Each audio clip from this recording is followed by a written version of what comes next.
So the Esports Nation Cup just lost arguably its most important participants before the thing has even started. And the way it happened was very controversial. Let's get into it. For context, the Esports Nation Cup, or the ENC, is a brand new international esports tournament scheduled for November 2026 in Riyadh, Saudi Arabia. And you can probably think of it like an esports Olympics. It's got a $20 million prize pool and a $45 million operating budget, and over 100 nations were expected to take part across 16 titles. And of course, our League of Legends is one of them. Now, South Korea obviously would have been one of the headlining nations here, and KESPA, or the Korean Esports Association, were officially named as the national team partner back in March, which means they were responsible for the whole team selection process. They'd even already announced their LoL coach, former KT roster coach Kang Hirai Dong-hoon. And then, this week, it all fell apart. The breaking point was that the Esports Foundation, or EF, the blokes running the whole ENC from Saudi Arabia, allegedly requested the inclusion of certain players onto South Korea's roster for select titles, which KESPA, of course, rejected. An anonymous industry expert quoted in a Sports Soul report said interfering with the composition of a national team is crossing the line. Every country has its own system, and this is a massive sign of disrespect. Now, no one's officially confirmed which player or players were being pushed for, but community speculation, and to be honest, some pretty obvious signposts, have landed on one name pretty heavily. And that name is, of course, Faker. At the 2022 Asian Games, both Faker and Chovy were selected and shared the starting mid lane's position. But Faker was sidelined by illness, leaving Chovy as the Korean starter. And they of course won. And with the 2026 Asian Games coming up in Japan this September, KESPA will be going through the same selection process again, a criteria that is purely performance-based. And given what Chovy has done domestically over the last 2 seasons, leading all LCK mids in KDA, damage per minute, CS per minute, and gold per minute, I think, winning Player of the Year and going 27 wins to Faker's 17 in head-to-heads across 2023 and 2024, if KESPA are peaking on form, Chovy is the obvious winner. Faker is still the greatest to ever play the game. That's not up for debate, of course, but on current domestic form, the numbers only point one way. Now, Chovy's big. He's huge, in fact, but only domestically and to us League players. Faker is a literal national hero and has international status, and he's often being recognized in the esports GOAT conversation alongside other games and their respective Fakers themselves. So the theory is that the EF wanted Faker in this South Korean lineup. He's obviously their most marketable name globally, and KESPA weren't having it on those terms, assumedly wanting Chovy or BDD, for example. So it's kind of rough because they're asking South Korea for their best representative, which of course, like on paper, as we just spoke about, is probably Chovy or BDD,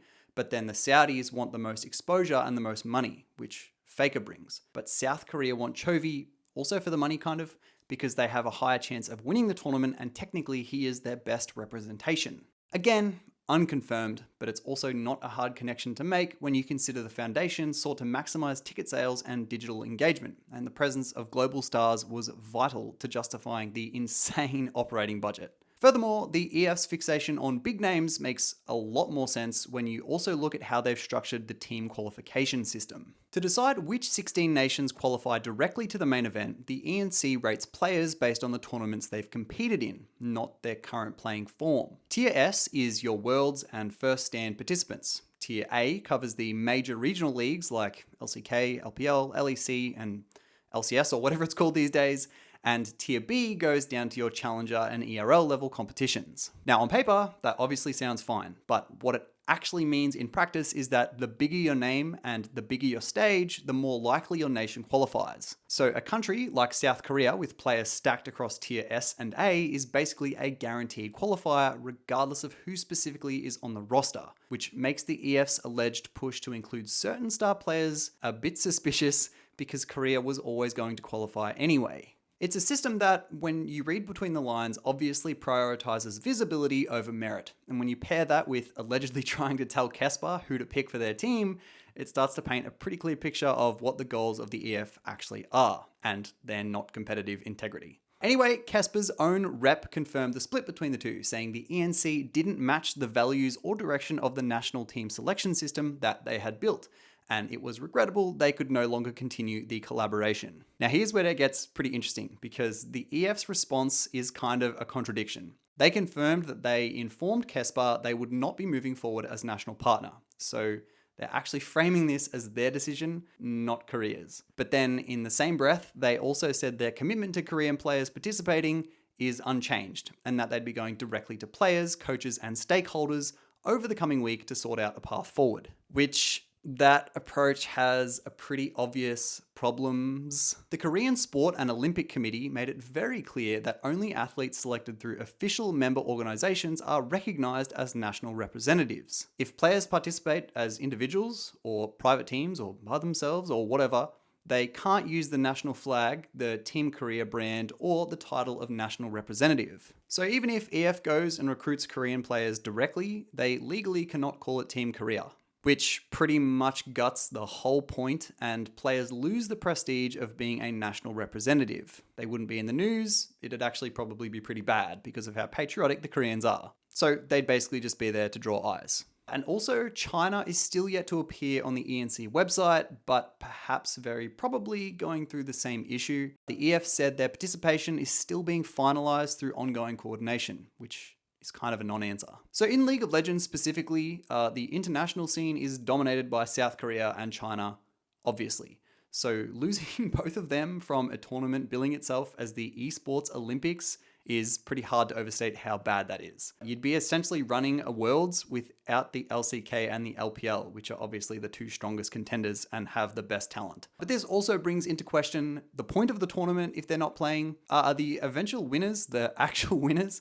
Your trophy that you won would have the biggest asterisk of all time on it. Like, you won, except you never played the best. So one other thing worth noting though, the original player roster submission deadline of April 30th has been extended to May 10th, which also suggests that some things are still up in the air behind the scenes. And another thing worth noting is that this isn't the first time a Saudi-backed esports event has had the community divided. Pretty much all of them do.